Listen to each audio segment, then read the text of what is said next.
As efforts intensify to achieve universal health coverage and align with national and global best practices, health experts are championing initiatives to strengthen public financing, partnerships, and accountability for hypertension and other non-communicable diseases.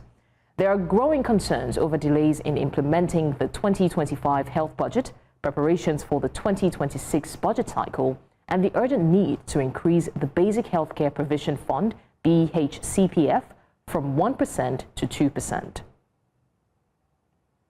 News Central's Aishat Salihu is live in Abuja with more details on this development. Aisha, what is the priority action needed to address this lingering crisis?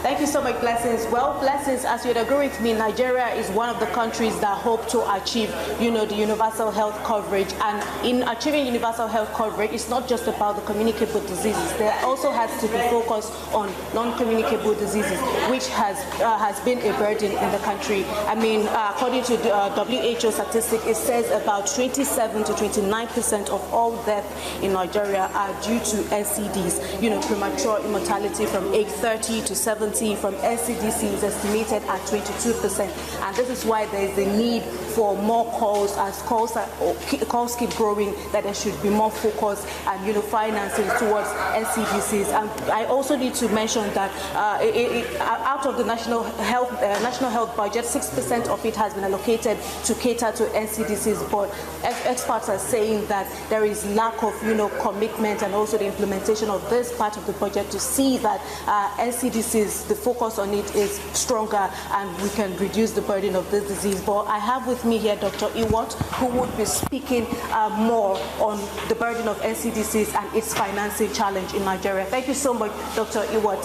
Thank you. Yes, I'd like to hear from you. What would you say are the challenges regarding NCDs in Nigeria and also financing? Good that you are here in Chida with us, and we have just concluded the meeting with the media community of practice, and it's a wonderful one.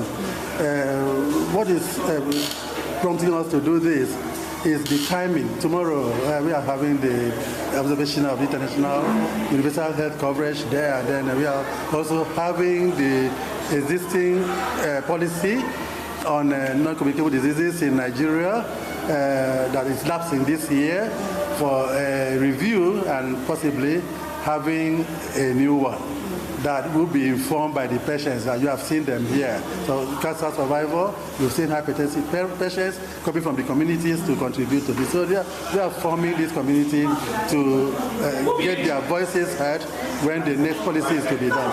And secondly, we have also seen that financing with the burden of NCDs apparently in our hands now. We now have the data. It is enormous. It is biting hard. The physical pain and the financial pain this is causing to the community is not easy. And who are members of this community? Is you and I. So when we are talking like this as if we are outsiders, it doesn't make sense. So we are all involved. So when you are doing it, we are doing it for ourselves. Okay? So we want government to look at it that 6% for 2020-2025, though it has been increasing, but 6% is so abysmal in a budget for a health sector that is already abysmal. They cannot do anything, and up till now it has not been released. We are even hearing that only those ones for capital projects for 2025 will be rolled over the 70% over to 2026. So you know that with this, things are not going to be so easy for the non-communicable diseases. So we want a situation that resources should be identified, and we have to plow this in for equitable distribution in the subsector of health and the compartmentalization of sicknesses, so that NCDs can also have a substantial amount to drive the processes that are already known. We know what to do to promote good health, prevent non-communicable diseases, and also treat them and then rehabilitate and make sure that the survivors have better life and productive life to the economy. So we don't want to take chances. The CSOs are leading this cause, and you can see some government partners were also here, and they have also pledged their loyalty in the goodwill messages, and this is just part of the activities that we have put in place to ensure that appeal for the financing is not going to be as it has been happening before. We have identified specific people important in advocacy. With evidence that we have, we are going to do evidence-based advocacy to these identified important people in advocacy in government, so that the budgeting processes, the release processes, the utilization processes, but the distribution processes should be equitable. And we can also hold people accountable with the community people participating, including you. The media is a veritable partner in this. The people's voices, citizens' voices must be heard.